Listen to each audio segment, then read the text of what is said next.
within Bhutan, I would say that entrepreneurship is now growing.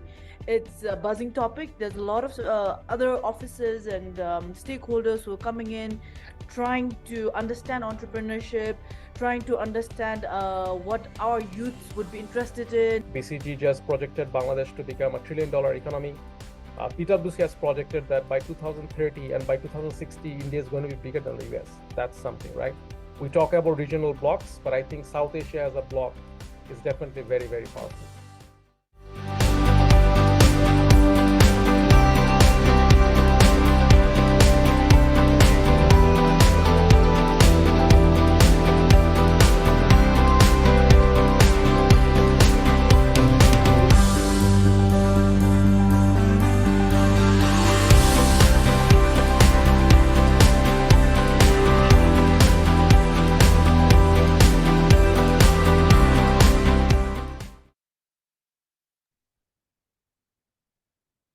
Hello, everyone. A very, very, very warm welcome to all of you to the final session of our first Bangladesh Impact Investing Trend Day and the final session of South Asia Convening 2024.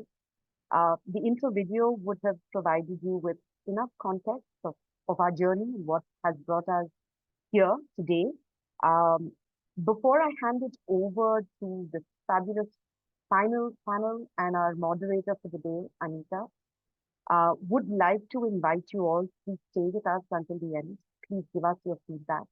Please write in to us so that we know how we might improve on what we've done this year and build on the findings and the feedback from our first attempt at putting together a day focused on impact investing in Bangladesh. So with those few words, Anita, over to you. Thank you so much, Sucharita ji. Hello, good evening, everyone. Thank you for joining us today. Now, just a couple of minutes to set the context before we jump into our panel today. In the previous session, we delved into innovative regulatory instruments, emerging sectors, and new sources of capital to provide a comprehensive understanding of regulatory frameworks and the enabling environment required for all stakeholders. Now we discuss regulatory frameworks in particularly the role regulatory frameworks can play in supporting investors, investees, intermediaries, and untapped markets. Now, we know impact investing is on the rise. Since the term was first coined in 2007, it has blossomed from a nascent idea into a market expected to reach $6 trillion in the next decade. The variety of investment tools and structures has expanded over the past decade, offering a better match between investor needs and impact projects. Also, the emergence of funds, fund managers, and innovative financial products has empowered capital providers to direct resources towards projects with a positive impact. But how does South Asia, with its rapid growth, its pressing socioeconomic challenges, and the opportunities to support early-stage social enterprises, its SGBs, fare in the global impact outlook? As we just saw from the video, South Asia holds some of the highest consumer populations while remaining the furthest away from parity on the economic participation and opportunity sub-index of the Global Gender Gap Report. And our climate vulnerability rankings is on the lowest 50s score. The question for the panel today is how crucial are regulatory frameworks in encouraging impact investment and tackling these challenges? I am Anita Ghazi Rahman. I am the founding partner of a small law firm in Bangladesh called the Legal Circle. I am also on the board of the National Advisory Board for Impact Investment, the NAB in Bangladesh. And I have with me the stars of our panel today, three excellent speakers. Mr. Kenny Lee, who is the head of program and partnerships of Malaysia Impact Alliance, Myimpact, who, inspired by our very own Professor Muhammad Yunus, that business can be a force for good, has dedicated himself to the mission of building an ecosystem where social entrepreneurs can thrive and create sustainable social and environmental impacts in Malaysia. Welcome, Kenny. Thank you. Thank you so much, Anita. Thank you. We also have with us Mubariz, Mr. Mubariz Siddiqui, founding partner of Carbon Law Pakistan. He frequently works with regulators on policy initiatives to facilitate foreign investments and innovative early stage businesses in Pakistan. To date, he has advised investors and startups to deploy and raise more than 250 million US dollars across various deals. Welcome, Mubariz. Thanks so much for having me. Thank you. Thank you. And finally, we have Mr. Amrut Joshi, founder of Gamechanger Law India. Amrut is recognized as an impeccable corporate and commercial lawyer whose advisory services are sought after by India's prominent startups, top-tier venture capital and private equity firms, impact investment groups, and industry leaders in consulting, particularly in healthcare, impact investing, social enterprises, and the sports industry. Welcome, Amrut.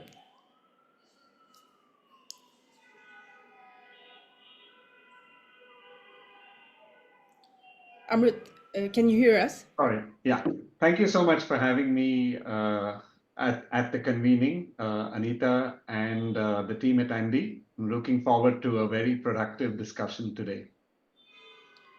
Well, I'm looking forward to learning a lot from you and hopefully getting a few tips to forward on to our regulators in Bangladesh. So Amrut, if I may start with you with the questions. So I was reading an interview of yours where you talked about being exposed to a wide range of legal frameworks and instruments through a wide set of legislation over the last decade. Would you like to kick off our conversation by telling us about these instruments and how they vary between profits and non-profits? Yeah, I think, it's a very interesting question to kick off this discussion. In many ways, India as a country is possibly over-regulated or over-legislated as well. But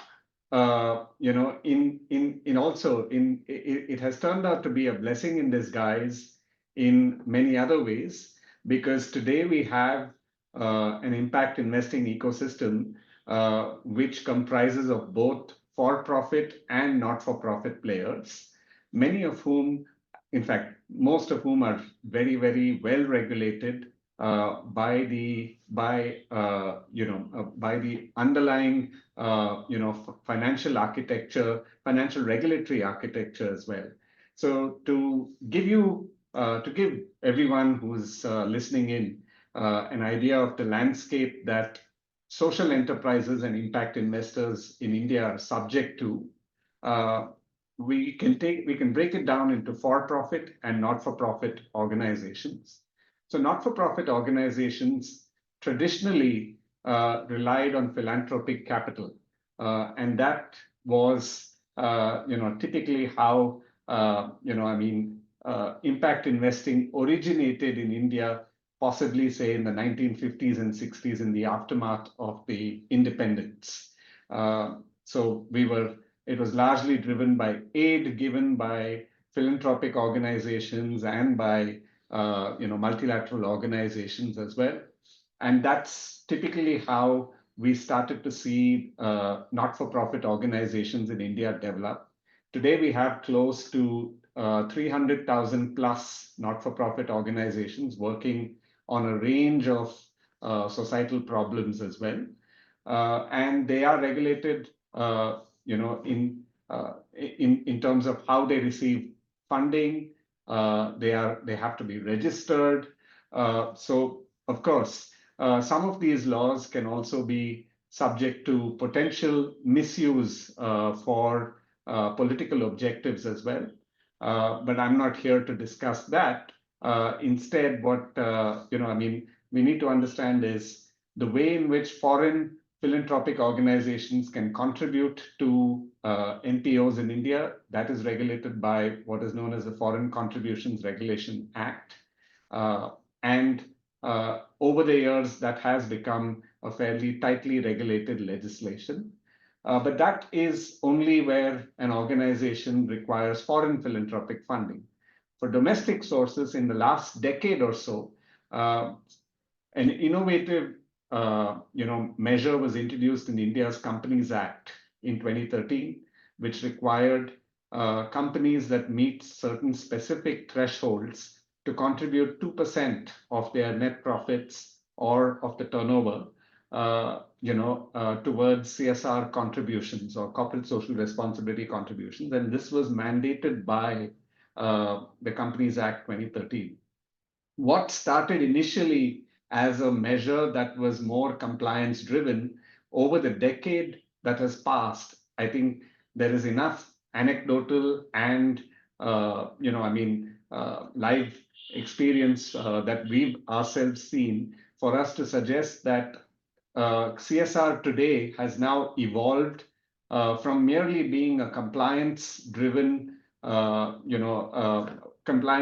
project-focused contribution to one where it is now a catalyst for social change. So corporates are now actively contributing CSR funding, and they're actually directing CSR funding to projects that are very, very close to their the principal businesses that they run. So if you're a tech business, you're seeing a lot of tech businesses who are required to contribute, to CSR capital, to CSR funding, actually trying to help NPOs that work in the field of tech for development. Similarly, a healthcare business is trying to help a healthcare not-for-profit organization in scaling up, so that they can reach underserved, regions of the country, underserved sections of the country, where a for-profit player is unable to do so. The gap can be bridged by a not-for-profit player. These are just two examples. A more recent example is in the last 1 year, we have now seen a new form of listing on India's stock exchange. We now have what is known as a social stock exchange, where not-for-profit organizations can actually list zero coupon, zero principal bonds for a range of for-profit investors to also subscribe to. The underlying objective being to increase the pool of capital that is available, but at the same point in time, ensuring that the organizations that list on the social stock exchange are subject to a set of compliance requirements, which would instill confidence in even retail investors and institutional investors to actually contribute to a social impact project. So I'll stop here. These are just 2 or 3 examples of regulation. I mean, we could go on because there is even the traditional regulatory mechanisms. We have trusts that can receive philanthropic funding. We have the cooperative society legislation for specific purposes as well, and we have even for-profit companies that can receive for-profit impact-driven capital as well. So we see that there is a very, very wide menu of regulations that is available for investors, and it's now a question of mixing and matching to ensure that a social enterprise can actually access each one of these capitals, each one of these sources of capital, depending on which one is most appropriate for their context as well. So I'll stop here. Thank you so much, Amrut. That's so useful. It sounds like India has a robust impact investment ecosystem. One thing that particularly sort of caught my attention is the cooperative structure. This is something I'm going to come back to. But overall, it sounds like impact investment works in India. Kenny, and speaking of investments working, if I can come to you now, Kenny. And I was reading that in the Guide to Impact Investing in South Asia, this report, that impact investing, which is increasingly popular in the West, is also gaining traction in Southeast Asia, with Malaysia joining other regional countries in recognizing its significance. And what sets Malaysia apart is that both conventional and Islamic financial instruments coexist in Malaysia, which is very interesting, and if I may say so, exciting. So my question to you, Kenny, is how do existing regulatory frameworks in Malaysia support investor participation in the impact ecosystem? Yeah, thank you so much, Anita. Yes, you're right. The impact investing scene is growing slowly from the West to our region as well. And in fact, it is indeed a great honor to be invited as the representative from the Southeast Asia region to join this discussion with our brothers and sisters from the South Asia region, especially doing the work similarly to our sister organization, the NAM in Bangladesh. So in Malaysia, the framework that's actually helping investors to look into impact investment is gradually growing. We have regulatory environments which is moderately in supportive of this work. However, there are some challenge remains, which I'm going to share a bit more later. But let me start with the regulatory frameworks that is available right now to actually promote kind of like impact investment activities in the country. So our biggest financial regulatories, there are few main parties. First and foremost, which is the Bank Negara Malaysia, BNM, which is our central bank in the country, where they oversee financial stability and promote sustainable finance initiatives. So for instance, where Anita, you talk about just now how the combination, the unique combination between Islamic finance and conventional finance works together. So for Bank Negara Malaysia, they actually introduced a value-based intermediation framework, or in short, we call it the VBI, which encourages local Islamic financial institutions to invest in impact-driven sectors. So for example, there is this program called the Untapped, which is all banks who have Islamic finance products can be a part of this initiative. So what they can do is that they can create financial products which is a bit more friendly for impact-driven businesses. This can be MSMEs and also social enterprises who has social or environmental impact, to give them products that allow them to grow, for instances, allowing them to use it to grow their operations, either in the form of a working capital or in the form of purchasing assets if they are in the lines of manufacturing, which most of our social enterprises are doing at the moment. And then in return, having a much more lower rate as compared to conventional products, so that they encourage more impact-driven businesses to take on these financial products and grow their business, and eventually attract, hopefully this will attract more people to do impact-driven businesses. So another regulatory framework that we have from another regulator in the market, which is the Securities Commission of Malaysia, or we call it SC for short, where they regulate our capital markets. And for SC, they introduce frameworks such as the Sustainable and Responsible Investment, SRI taxonomy.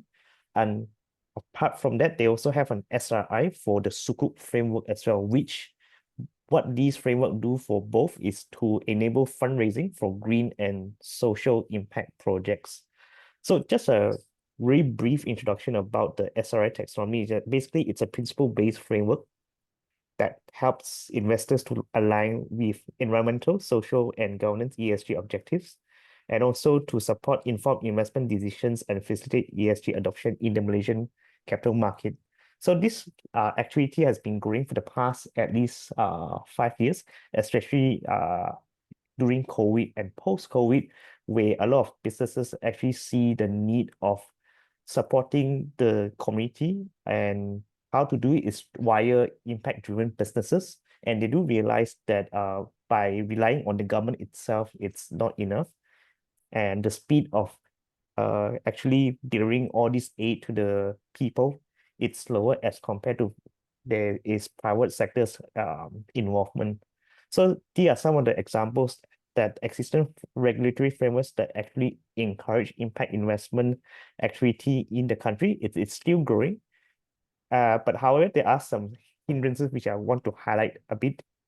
So despite what all the progress, there are some regulatory complexity and there are standardization standards that has been used across the board. So this can make things a bit complicated. And this is why the government has been encouraging a lot of cross-sectoral collaboration and consistency in terms of reporting standards, so that both the regulators and the market comes to the same page when it wants to advance the impact investing agenda. So these are some of the things that is happening on the ground right now. It's still a growing space. And this is also one of the reasons where the Malaysia Impact Alliance, or Myimpact for short, we were established this year to actually play the coordination role to make the journey a bit more seamless, while impact investing has been increasing its popularity in the country. So I'll stop it here for now and happy to carry forward this discussion later. Thank you so much, Kenny. This is very interesting. And from what I take very simply, and I'm going to come back to the complexities that you've talked about, but it sounds like in impact investment in Malaysia has taken on a new life, if you like, post-COVID. Mubariz, if I may come to you now. I've read that your work with the State Bank of Pakistan to allow Pakistani founders to set up and operate holding companies outside of Pakistan is widely credited as a fundamental building block to enabling record startup investment in Pakistan in recent years. And you're well ahead of us in Pakistan because in Bangladesh, we've been trying to replicate the same structure, but we haven't gotten there yet. So my question to you, Mubariz, is does Pakistan have a social enterprise law? Is there a specific legal entity in your jurisdiction designed for purpose-driven businesses such as benefit corporations? Yeah, no, thanks so much, Anita. Thanks for that question. And yeah, we have previously connected on that holding company structure front as well. And I hope the regulators in Bangladesh support the founders with that. Coming to your question regarding having a specific benefit corporation type of thing, we don't have anything that is exactly like that. But we do have Section 42 companies, which are companies limited by guarantee, which is what most NGOs or non-government organizations, etc., use. To get the tax benefit, you have to get a separate license and an approval from the tax authorities. The challenge that is particular to Pakistan in this context is significant regulatory overreach because of a time when we had to deal with a lot of terrorist finance, counterterrorism financing related regulation, which made capital controls and the regulation around capital controls a bit more stringent, which is the reason why most impact-driven or say charitable organizations, for them to get capital from abroad has to go through a lot more scrutiny than most markets do. But it's still not impossible. There's quite a few social enterprises that are operating in Pakistan. Pakistan also, like India, has the Societies Act, which will have cooperative societies and all. We also have trusts, which a lot of social impact organizations use. So as far as a menu of kind of organizations to choose from is concerned, we do have it, except it's just that we do not have something similar to say a benefit corporation in the US or a CIC say in the UK, and the processes to register are a bit cumbersome. So while the permission is there, the procedure is a bit bit cumbersome. It takes a bit longer, but there's also a lot of people a lot of social enterprises have utilized for-profit companies as well. And that seems to work in a lot of situations where taxes, etc., are not a consideration for that particular business model. So people are making their way around it. However, we could be doing with the more robust structure coming up with the times, and I think that is something that is under consideration for multiple regulators. Thank you so much. Mubariz, can I just stay with you for a moment there? So you were talking about, I think, we all, Pakistan and Bangladesh, we inherited a lot of our common law legislations from India and pre that. So we have the same laws in relation to trusts, to societies, etc. So if I'm hearing you right, are you saying that in Pakistan, societies and trusts can raise impact investments? Yeah, they could raise impact investment, they could raise donations, they could raise funding in that front. However, most global institutional say impact investors do not go down that route. They go down the Section 42 company limited by guarantee or a for-profit business that has been that is being utilized for say social impact purposes. Right, thank you. So I'm just going to stay with you with one other question, and then I'm going to go to the other panelists. So my question to you is, do you see a lot of impact enterprises which are startups? I ask you this because, as the Bangladesh investment scenario is evolving, to say a startup is an impact company, so what we find is an impact enterprise attracts a different set of investors than necessarily startups. The requirement, the goals are different. So to find that overlap is quite rare. So my question again to you is, do you see a lot of startups being impact enterprises or vice versa? That's a very good question, right? That's a lot of startups are also very careful to not brand themselves as impact enterprises, even if they have significant impact, right? Because once they get labeled as such, they feel that I mean, this is a perception issue where they feel the perception locks them out of a lot of venture capital or say future capital that they could access. But having said that, there's one school of thought that believes that every startup is an impact investment because it's helping someone, right? So, for example, when you talk about Kareem, say Pakistan's say Middle East Uber equivalent, which was pretty big in Pakistan, Kareem, it helped people like the gig economy workers significantly, right? And through that, you created a network of gig economy workers to whom you can disseminate a lot of good practices, a lot of different benefits as well. So there's that aspect as well. And a lot of these startups who are say for profit purely do have impact related programs which are driven by impact funds. So it's not necessarily an impact investor could just only give financing to say a social impact company. If a for-profit company can help an impact investor achieve a certain objective because that for-profit company has access to a certain network or has or can work with a certain group of people that say the impact investor wants to target, that's a pretty good opportunity for a lot of, and we've seen that across various startups in Pakistan, and Kareem being one, Food Panda being the other, where again you have a huge network of gig economy workers who you can reach out to, and you can say directly target programs to, or like say financing to, or say impact towards. Great, thank you so much. Thank you, Mubariz. We'll come back to you. Kenny, there's a question for you in the Q&A. So can I just pose that to you? Yep, sure. So there's a question from an attendee, and they're asking, can we use Sukuk as impact investment? If yes, how, and could you provide an example, please? Okay, I'll try my best to answer this.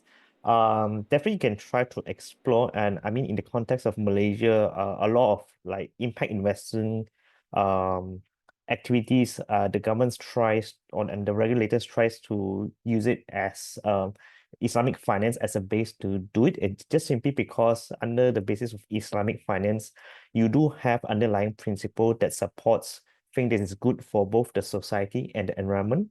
And most of the let's say instances is like supporting education projects or education or environmental driven businesses. You can do that. So for the sukuk, actually for Malaysia, they actually issue some bond, and I would like to talk a bit on the if you don't mind me, on the incentive that is actually encouraging how the government encourages Islamic finance service providers to support these type of projects. So one example is that the government actually through the SRI Sukuk issuance, they provide some tax exemption, and this is also related to whether or not this is the company, as long as the company's products are compliant to Sharia law, they actually are can use this tax exemption, so that it encourages more investors to invest in this kind of ESG focused initiative and impact investment. And also there's another set of work that the Securities Commission is actually doing right now, which is there is a guideline or guiding principles or called the Maqasid al Sharia. So under there, they highlight close to 9 to 16 principles. And some of these has touched on simply the Islamic concept of generally well-being in life. And also in order to do that, you need to have a clean environment, need to have good values, good education. And these funding actually channels to support activities that promotes impact investing in the country. I'm not sure whether this answer your question, but feel free to clarify if it doesn't, and you can continue the discussion later. Sure. Kenny, just a quick question. Yeah. So when there's a tax exemption on a sukuk, what is how long is the tax exemption for? So normally the tax exemption will be a period of few years. Like for example, I think it was first introduced in post-COVID that time. And right now, under the budget announcement this year in Malaysia, it gets extended for another period of at least 3 to 5 years, so that it encourage the markets to take on this kind of tax exemption incentives. So it's depending on the take-up rate. So if the take-up rate is good, then perhaps the government will actually continue to extend more, so that it encourage people to do more this kind of work in the ecosystem and allowing the ecosystem to flourish as well. So I'm so sorry, I didn't get that. So how Oh. many years generally? Generally is 3 to 5 years. Great. Thank you very much. Thank you, Kenny. No problem. If I can come to you, and there is a question for you in the questions list, but I have a burning question for you as well. And that is in terms of, so let me set a little bit of the context. I like to tell people, particularly younger people who are, studying law or, younger lawyers, that if you want to lead a good life, don't come back to Bangladesh. But if you want to do good, there's so many things to change here. Come back. If you want to be a change maker, if you want to do good, come back to Bangladesh. So I think it's the same in India, in Pakistan, in Malaysia. Now, but there's so many things to change. But what we find, particularly the challenge we face in Bangladesh, is there is international capital which wants impact capital that wants to come to Bangladesh, right?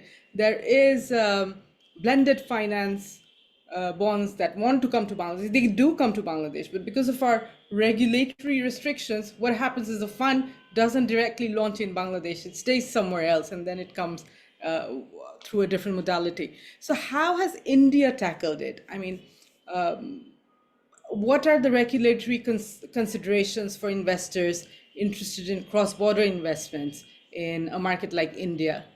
And how easy is it for them to bring capital and take capital back? Yeah, I think, see, at a fundamental level, right? I think if you have to cut across all jurisdictions, the underlying factors for an investor's decision to invest in an enterprise would remain the same, which is basically, are there tax benefits? I think, let's see, even before we get to the tax benefits and other legal considerations, fundamentally, what is that startup solving a burning problem? And if so, in what sector? And potentially, what is the size of the target market? Of course, in venture capital parlance, you look at terms such as the TAM, which is basically the address product. But I think the point here remains that once you get past these, I would say basic, thresholds, then for the investor, it boils down to, will I be able to see a return investment? And by that, I'm not only looking at financial investment. If I'm an impact investor, I would also want to show to my limited partners that this particular investment has yielded a particular measurable social impact. So therefore, you pick a sector in which you can create, a significant amount of social impact. And for that, you need to have, that's also where regulation comes in. One is in terms of signaling. How can you actually show that the social impact that has been created by a startup is actually measured in an objective manner, right? Because you do not want to have any kind of impact washing, which is basically a for-profit trying to pass off as an impact organization when it has not really created, that kind of a social impact. Or the other way to look at it is, if you are going to be looking at earning market returns, then your capital is not really should not really be classified as an impact investment. It will then be a pure play commercial venture capital investment, right? And so therefore, the benefits that are available to an impact investor would not be available if you were a pure play commercial investor. So and in terms of the other considerations, those are very specific. Those are specific to sectors, and those are specific to organization forms. I think we can spend more than a day, looking at tax benefits available to. I did see the question. What are the tax benefits for impact investors in India? It depends on the sector. So there are sector-specific concessions that investors can be provided. So if you're investing in a healthcare business, maybe there are tax benefits applicable specifically to those organizations in the healthcare sector. But apart from that, it also depends on the organizational form. If you're a private limited company, you will have the least amount of tax concessions. But on the other hand, if you're incorporated as a not-for-profit organization, which is either as a trust or a society or a Section 8 company, etc., you are allowed to obtain tax benefits under India's Income Tax Act. So you have to get a tax registration, and then contributions that are made to those organizations are either tax-free or are provided certain kind of tax breaks as well. So yeah, that's a short answer to a very long question, and a question that can take at least a day to answer if we really have to dive deep as well. I know. I'm thinking we don't have enough time. We can definitely talk for much longer. Hopefully, there'll be a second session to a follow up to this. So, Mubariz, if I can come back to you, there is a question for you in the chat, and the question is: is there a category of business to register as impact enterprise? In Bangladesh, you cannot. I think you've answered this already, but if you want to take that on. Yeah, I can give you a good summary again. There's no specific category. You could use a society, you could use a trust, or you could use a Section 42 company. And for the tax benefits, you would have to apply for a separate registration. Yeah. Yeah. I mean, I think that's where my question to you about a specific structure was also coming from, because, I think it's quite, I think Bangladesh should have done better in terms of creating a structure, because the term itself comes, we have BRAG, we have Sajida Foundation, we have Grameen in Bangladesh. Yeah. Professor Yunus created the term, or coined the term. So I think it's a good time to register a separate structure itself for social enterprises. Thank you so much. Now might be a good time, Anita, to push such an initiative, because I feel absolutely Bangladesh has led, been a pioneer globally for something like this. Yeah, absolutely. So thank you so much, Mubariz. There is a common question to whoever wants to take it, and that is, can NGOs be impact investors with their charity or philanthropic money? Well, very interesting. I never thought of this. Who wants to take this? Actually, why don't you all take it?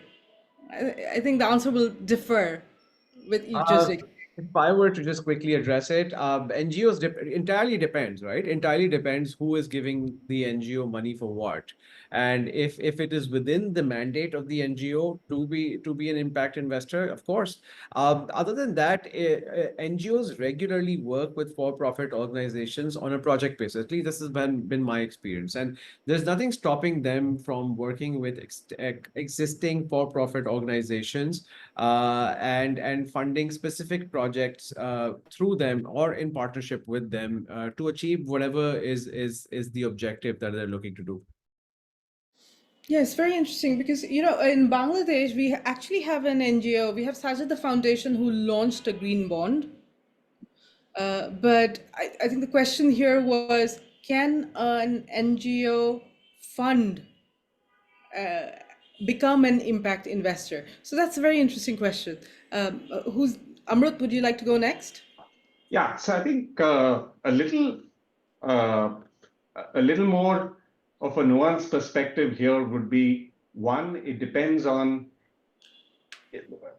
depending on the person who's asked this question, does he anticipate this NGO to be actually playing the role of a financial investment organization, which is, there can be impact investors who are organized as a not-for-profit entity, but their business is to make investments in social enterprises and then provide a return to their investors. So you can have an impact investment fund where you have limited partners being either governmental organizations, or they can be multilateral organizations who have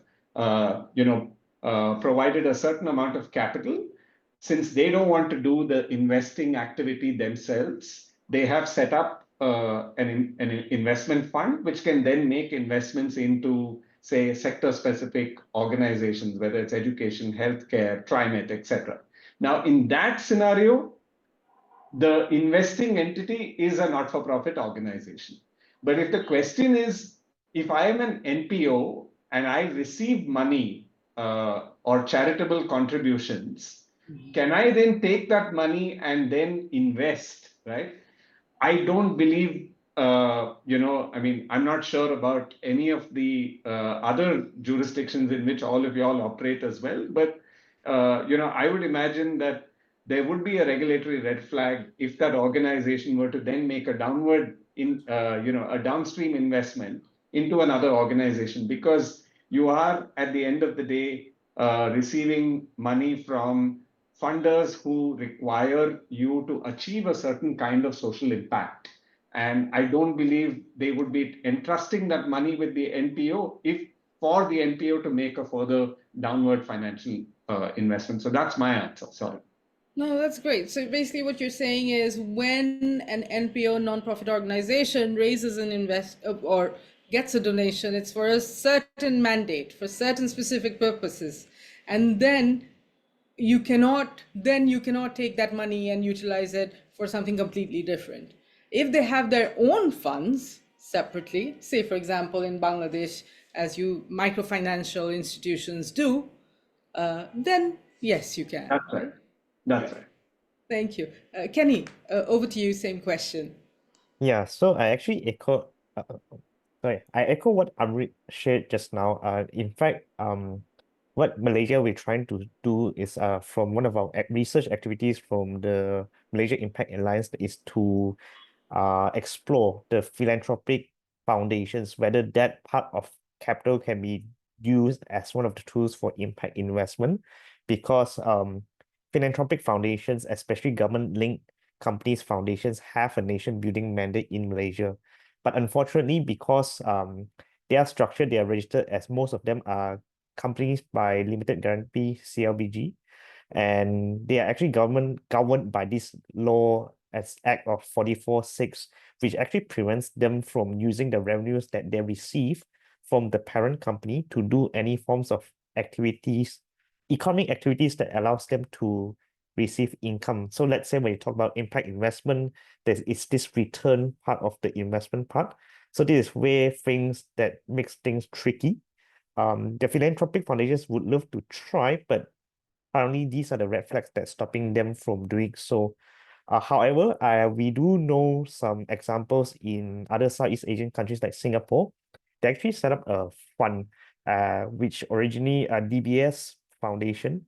They actually set up an Impact First Fund with Heritage Capital. So the money is actually from the initial funding is from DBS, the bank itself, and then eventually they pass it along to the foundation, and the foundation co-creates this Impact First Fund to kickstart this Impact First Fund in Asia Pacific region to look at social enterprises to invest in.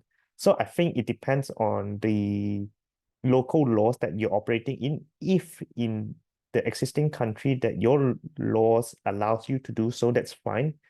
If not, you'll be a bit hard unless you can go and lobby for some certain exemptions and saying that, look, in order for philanthropic foundations to be sustainable in the future, one of the way of doing it is through impact investment. And this can be, just ensuring capital preservation. It doesn't need to be 3 or 5 times return of your initial investment capital. I think that's fine.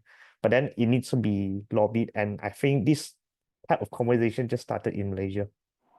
So that would require a policy level Yes, correct. change. A push at the policy level. Right. Thank you. We have one more question. I'm really, happy that we're getting quite a few questions, which means our panelists are doing very, very well. Thank you so much for being so engaging, everyone. So the question is, and Kenny, if I may start with you with this one, as Bangladesh is developing the aspect of impact measurement, what are 2 or 3 of the key challenges that may arise in this impact measurement process? Yeah, sure. I think not only in Bangladesh, I think across the global south, which you are doing impact measurement work, first and foremost, most of the things that people are confused, it's the various of frameworks outside the market, right? You have SDG impact standards, you have B Corp, and then you have, let's say, Iris Plus, or not to include other standards from the internet, like ISSP, for example. I think one of the key challenges is harmonization of these frameworks.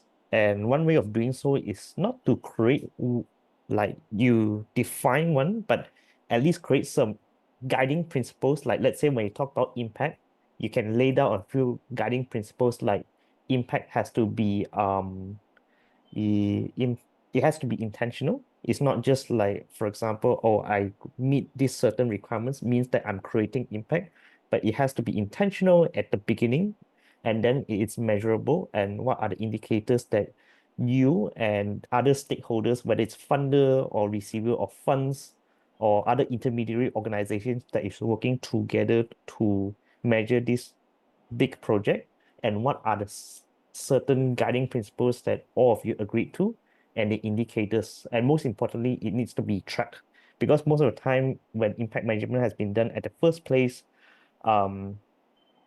the practitioner themselves, they doesn't know what to measure. And I think I got a very good tip from one of my organization that we partner with, is that when it comes to determining what kind of indicators to measure, ask the community that you are actually working towards with, and or you're helping with, actually what indicators matters to them. Because most of the time that when it comes to impact measurement, when a funder funds a particular project, most of the time it will be a bit top down. But when you ask the question of is this indicator important and matters to the community that I am serving? If it's yes, then it's a good indicator to be measured. So to summarize again, I think harmonization of various impact frameworks, will be a challenge, and in order to overcome that, you can come up with some guiding principles to guide you through this impact measurement process among your stakeholders, and also measuring indicators that are matters to your communities that you are helping, rather than coming up from your side. Thank you so much. Thank you, Kenny. Can I ask the same question to Mubariz, please? So what are 2 or 3 of the key challenges that a jurisdiction may face in the impact measurement process? Well, I think the challenges in say a country like Pakistan would not in impact measurement would not be unique to Pakistan. It would be the same challenges that say the Kenny like took some quite like explained it really well and articulated really well. It's the same thing. Like, but there's nothing unique to Pakistan in terms of measuring impact in Pakistan. I would say in terms of just deploying and sending capital to Pakistan is probably still impact financing to Pakistan is probably still the biggest challenge. The measurement, I would say a lot of say the economy and a lot of businesses and activity is not digital, which may be for certain sectors in certain areas may be difficult to track and to record transparently. Other than that, there's no specific or Pakistan related challenge in measuring impact. So would it be fair to say that impact measurement for impact enterprises in Pakistan is very subjective to the investor? Yeah, absolutely. They have to define their own frameworks. They have to define before each either project or say general impact investment. If you can't improve what you can't measure, right? So you have to be very clear about how impact is being seen and what is the impact for the donor or the investor in that particular case. Got it. Thank you. And that's generally done through an agreement, right? Of course, there's agreements, there's and in my experience, personal experience as a lawyer advising people on it, we make sure we make it as objectively determinable as possible. The more subjective it is, the more I mean, the less likely you are to achieve your impact goals. Thank you so much, Mubariz. So, Amrut, coming to you with the same question, but with a far more developed jurisdiction than Mubariz and mine. So, over to you. Honestly, I can't say too many different things to what both Kenny and Mubariz have already outlined. You know, there is really nothing unique. The challenges are pretty much the same. For instance, whenever I've attended any impact investing related event over the last decade or so, the question has always been about what are we measuring. Who is also measuring is a very, very critical component as well. And I think the credit worthiness of the impact measurement agency is definitely a crucial factor wherever the impact measurement is being done. So you need an agency that has an established track record, and that can give both the investor and the social enterprise confidence that what is being measured is being done in an objective manner, and is not and does not pass off as an attempt at impact washing. So I think this remains the same irrespective of which jurisdiction an organization may be operating in. There may be, since you referred to the Indian market, I think one thing that we will start to see in the next decade or so is exactly what I just mentioned, the growth of what we call as social auditors. And that will be, you will end up seeing a lot more organizations achieve that certification, because now you have the opportunity for NPOs to actually list on the social stock exchange. And one of the requirements of listing is that the impact assessment is done by a certified social auditor as well. So you will start to see a new class of impact measurement agencies coming up as a result of this, legal innovation, if one may say so.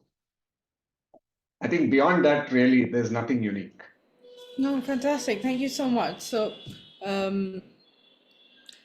basically what we're saying is, so I think to sum that up, Amrut, what you said, with innovation in financing structures and instruments, there will be scope for newer intermediaries to come to the scene. That's right, certainly. Right, thank you very much. So there are a couple more questions. Social auditors or impact auditors, since it will include environmental indicators as well. Are we splitting hairs here?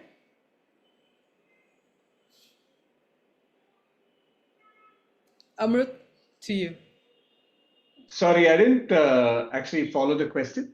So I think the question was social auditor or impact auditor. I think it's the same thing. It's the same. It's the same thing. It's a nomenclature. So in terms of that, because I think we were all sort of hinging on Kenny's answer to the last question, to the 2 to 3 challenges that you must address in doing impact measurement. If Kenny, please correct me if I'm wrong. What you've basically said is there needs to be harmonization of impact measurement, and in order to do so, there should be guiding principles. Some of the things that should come up in the guiding principles is that the impact has to be very intentional from the very beginning, and it has to be measurable. And to measure it, you need intermediaries to track the impact. That is exactly what Mubariz said and Amrut said. Pakistan and Bangladesh, I think we are along the same lines. At what Mubariz suggests is, obviously measurement is very important, where you do not have a specific, say for example, a legislation for that particular intermediary to do the tracking. Be very intentional in what the determinable, measurable values for the investor are. Be objective about it. And what Amrut added on, also agreeing to you, is that India will soon see possibly the concept of social auditors who will be certifying impact investment, because that is something that has been introduced in legislation, right? That's right. It's for one kind of impact investment, which is where an NPO lists on the social stock exchange. It's not for every kind of impact investment, but there are impact measurement agencies that are already operating in India, which which are required to conduct impact assessments for even other forms of impact investments. So whether it's a social impact bond or a social success note, which Social Business pioneered actually as well, you do have a requirement for an impact assessment to be done before the before the enterprise is able to actually obtain its return on the investment as well, and also for the impact investor to be able to recover its investment as well. So it becomes this requirement of the law to do this social auditing for NPOs in the stock exchange. But can I just ask very quickly, there's no hindrance to private organizations also using them to do the same measurement, right? It's not a hindrance, it is a requirement which emanates from the contracts. So when you do a funding, funding documentation for whichever kind of impact investment, invariably one of the requirements, contractual requirements from the impact investor will be that an impact assessment will be conducted at different points of time during the life cycle of the investment, based on which whether the social enterprise is eligible for further funding, whether the social enterprise is, whether the impact investor is able to recover its return on its investment as well, is determined based on the results of that impact assessment. So it works both ways, and it emanates from contract. Right. Thank you very much. There is another question for you. Is the social auditing you referred to the one pioneered by organizations such as MKSS? Sorry, I may be a little ignorant, but can someone expand on MKSS? Sorry. I am also not sure. We'll let that be. Yeah. Amrut, that question was from me. MKSS is the organization behind the Right to Food, Right to Social Accountability, Right to Information campaign, started by Aruna Roy and all of that. So they had this social auditing model where community comes together and verifies what there is a social hearing, public hearing model, and verifies what are the claims by the implementing agency, be they government or others. So I wanted to know, that term has a specific meaning in that sector. So I wanted to understand. Okay, so a short answer, Vinita, is that that is I'm not that's not what the social stock exchange listing requirements are specifically referring to. This refers to an organization that is certified as a social impact auditor. Typically, they will also need to be, I think chartered accountants, if I'm not mistaken. So there will be an element of both financial audit as well as an impact audit as well. So it is slightly different from the context in which you've just described to us. It is based on how the law has actually described it in the context of a social stock exchange. I was referring to that, that concept of a social auditor. Got it. Thanks. Thank you, Amrut. We have a couple of small questions, but there is one last burning question from me. So I'll come to that. But before that, Kenny, can I come to you with one of the questions that is here? Is there a difference between impact fund and impact investment? Yeah, if you look at impact investment, it's generally an activity, and impact fund is kind of a subset under impact investment. Impact investment, it can be done by either a single person or a bigger, larger entity. But impact fund normally are established by institutional investors. Let's say you have an impact fund worth of $100 million, which is focusing on improving healthcare in rural areas and also supporting women entrepreneurs.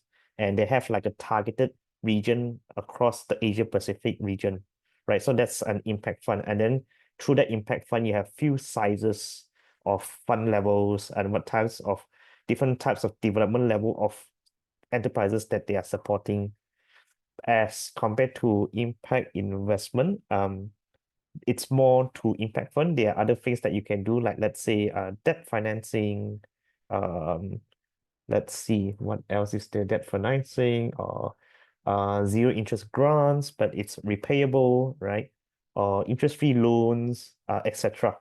So impact investment is more like a general activity, whereas impact fund is mostly subset under the impact investment, where it's a larger group of institutional investors come together to set up a fund to support impact-driven businesses or social enterprises through a larger like a larger level of achieving impact and growing those businesses at the same time. And the fund can be either equity or debt, right? Yes, correct. It can be multiple or mixture of a few instruments. The mixture is a very interesting angle, Kenny. Can I ask you to elaborate on that a little bit? Yeah, so mixture, it can be, let's say, when it comes to, for example, in Malaysia, we just did a study asking close to 75 impact-driven businesses on the ground. And in terms of their financing options, right, when it comes to investment, what is their preference? So the amazing thing that came out is can be zero interest loan and not so much on venture capital funding or private equity, because I think that most of the social entrepreneurs and impact-driven business owners here in Malaysia doesn't like their equity to be taken away.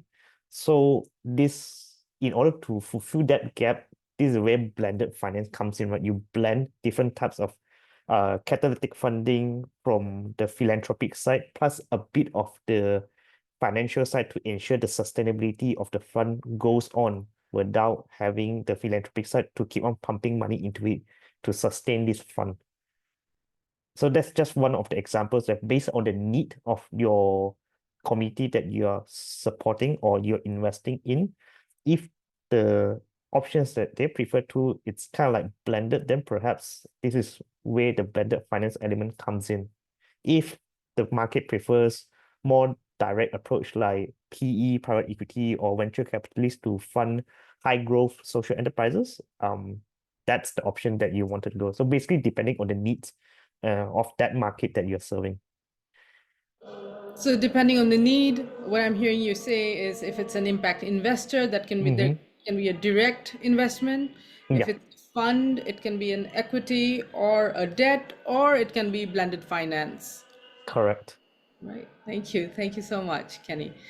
Coming to you, Mubariz, there is a question here. What is the difference between social business and impact investment? Apologies, there's a lighting issue here. Can you just repeat your question again? Sorry. What is the difference between social? Just give me a moment. What is the difference between a social business and an impact investment? I mean, Is there one? yeah, social business is any business that is doing, say, something that is benefit, just incurs a social benefit. It could be a for-profit business. That could also be a social business. It doesn't have to be a for-profit business. And impact investment is, again, you're directing capital with not just the objective of making a profit, but also with the objective of getting with the objective of achieving impact. Now, impact could, like we've discussed extensively, how that is measured and how that is defined is entirely up for whoever is making that impact investment. So again, impact investment flows through capital providers who have different objectives of why and to whom they want to give this money to, and what exact impact related objective they want to see happen through this capital that they deploy. Great, thank you very much, Mubariz. So I'm very conscious of time, but I do have one question for me that I would really love for all of you to answer, and that's on venture debt in the impact space. The way I see it sitting in Bangladesh is venture debt would be so helpful to do a bridge financing when the funding is needed very quickly, but we don't have those mechanisms yet in Bangladesh. So what is the status, or do you use venture debt in impact investments in each of your jurisdictions? Can we start with you, Amrut? Okay, that's an interesting question. Typically, what we've seen is venture debt as an impact investment instrument becomes relevant when the enterprise in question has significant cash flow to service the debt.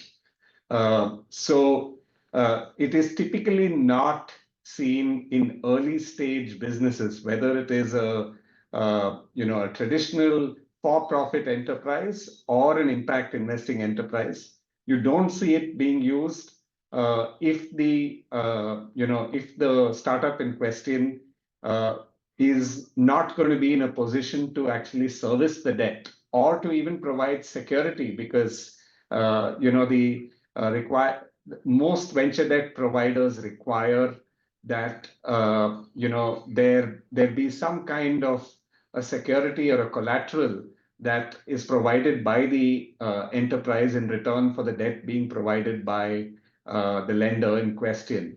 So given that these two requirements are not traditionally met by early stage enterprises, we don't see it, we don't see too much of it in the early stage ecosystem. It is more relevant for organizations that are operating in the growth stage and have significant customer traction and free cash flows to be able to service the debt as well. Fantastic. Thank you very much. That was a learning for me. Can I pose the same question to Kenny, please? Yeah, sure. So you mentioned that in Malaysia, used in the concept of impact investing is actually still pretty new. There are some instances where the government tried, and it's just to test out whether this works or not, which is starting in 2022. The government actually allocated close to around 10 million. Actually, it started from, let's say, 1 million US. And this is used as to disperse as a post-COVID initiative to help the social enterprises. So what the government did is they passed this money to the Hasanah Foundation, which is one of the largest foundation in Malaysia, to create the Hasanah Social Enterprise Fund. And a part of this fund, there are 3 categories. The first category is purely just for grants, but for second and third category, these are conditional grants, meaning that, let's say, you can use this to grow your company in terms of either use it as a form of working capital, buying assets, machineries, or use it to do sales and marketing initiatives. And for these 2 categories, there are certain impact milestones that you need to achieve. So let's say if you go for 500,000 US conditional grant, and once you fulfill all your impact milestones as you agreed for both parties, then there is an incentive where you only need to pay back, let's say, 90% of the overall grant that you applied.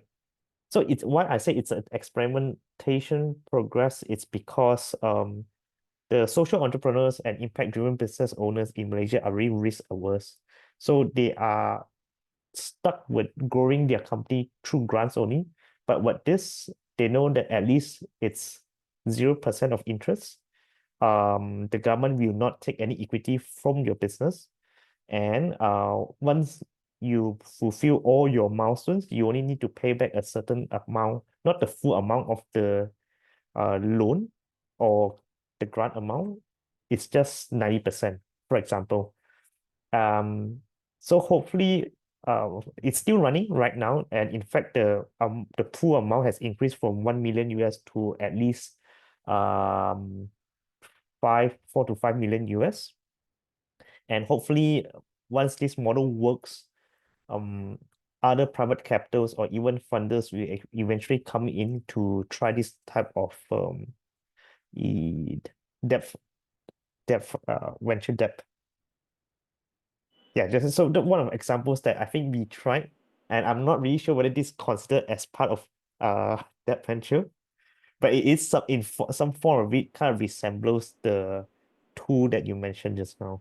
Absolutely, that is innovation and within a framework. Thank you. Mubariz, over to you. it's a fairly interesting instrument and an innovative instrument for most startups and VCs to use, right? Especially even for impact investment. For impact investment, it becomes a bit easier because what you're trying to do is you're trying to make sure that like what's of primary importance is impact. Otherwise, say Pakistan recently had really high interest rates. And I think Amrut gave a pretty good summary of what kind of companies should be able to raise venture capital. But so till recently, 6 months ago, Pakistan's interest rates were like 21%, and which is a significantly high amount. Which most businesses and their cash flows cannot sustain to pay investments, pay back on debt like that. From a venture front, yeah, it makes sense, especially if it's through an instrument which can later convert into equity. That could also help sustain those businesses or ensure that they do not they do not get completely they're not completely incapable of repaying that debt. But yeah, other than that, I think for impact investment, we've done a few deals in which those investments were made through venture debt instruments, and it does remain one of something a mechanism, a good mechanism to deploy impact investment. Fantastic. Thank you so much. Thank you so much, everyone, for being so engaging and so helpful with all the answers, sharing with us so much information. We've covered, I think, quite a lot in the past 1 hour and a bit. I'm sure we can talk for many hours more, but we are, short of time. I'm being told that we will be recording the session and sharing the key takeaways with participants in a relevant format shortly. And just to recap, we've talked about innovative in terms of the regulatory framework. We have had our participants, the wonderful Amrut Joshi, Kenny Lee, and Mubariz Siddiqui, talk to us about innovative financial mechanisms, the different legislation in the 3 jurisdictions of India, Malaysia, and Pakistan. I have, without being invited, added some bits on Bangladesh.